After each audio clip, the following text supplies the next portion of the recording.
નમસ્કાર ખેડૂત મિત્રો, આજના સમાચાર ખેડૂતો માટે ખૂબ જ ઉપયોગી છે, જેમાં 2 લાખ રૂપિયા સુધીની લોન માફ કરવામાં આવી છે, 450 રૂપિયામાં ગેસ સિલિન્ડર આપવામાં આવે છે, દર મહિને 3000 રૂપિયાનું પેન્શન આપવામાં આવે છે, વગેરે જેવા સમાચાર જોઈશું આજના વિડીયોમાં.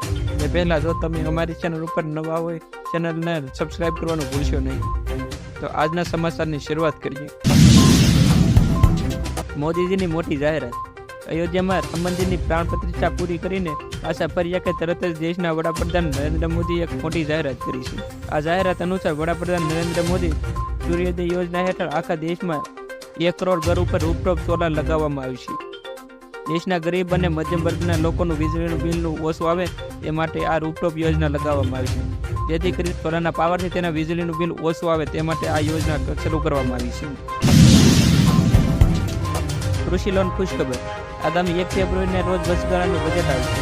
આ બજેટમાં કૃષિ ક્ષેત્ર માટે ધિરાણનો લક્ષ્યાંક 22 થી 25 લાખ કરોડ રૂપિયાનો કરવાની જાહેરાત થઈ શકે છે. સાથે સરકારના પ્રયત્નો રહેશે કે દરેક પાત્ર ખેડૂતને સરળતાથી લોન મળી રહે. ચાલુ નાણાકીય વર્ષ માટે સરકારનો કૃષિ લોનનો લક્ષ્યાંક 20 લાખ કરોડ રૂપિયાનો છે. મીડિયા અહેવાલ અનુસાર કૃષિ મંત્રાલયે ક્રેડિટ પર લોન માટે એક અલગ વિભાગ બનાવ્યો છે. 450માં ગેસ સિલિન્ડર. ગુજરાતની મહિલાઓને પણ ₹450 ગેસ સિલિન્ડર આપવાની વિચારણા કરવામાં આવી છે.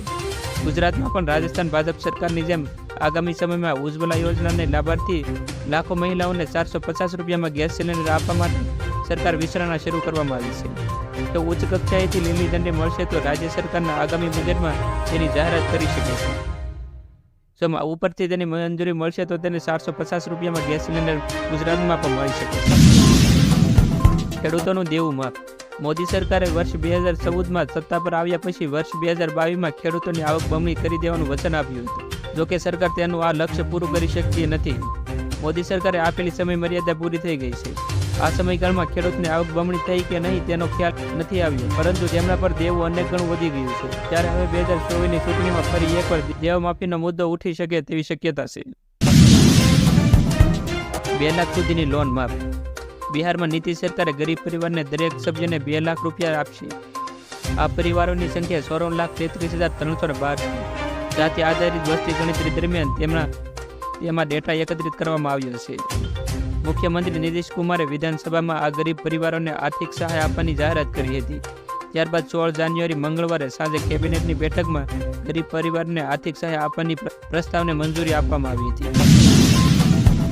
ખેડૂતોને દર મહિને 3000 પેન્શન. પીએમ કિસાન યોજનાની સાથે કેન્દ્ર સરકાર દ્વારા પ્રધાનમંત્રી કિસાન માનધન યોજના પણ શરૂ કરવામાં આવી છે, જેમાં ખેડૂતોને આર્થિક સહાય આપવામાં આવે છે. પીએમ માનધન યોજના હેઠળ સરકાર ખેડૂતોના ખાતામાં દર મહિને 3000 રૂપિયા ટ્રાન્સફર કરશે. આ યોજના હેઠળ ખેડૂતોને માસિક 3000 રૂપિયાનું પેન્શન આપવાની જોગવાઈ છે.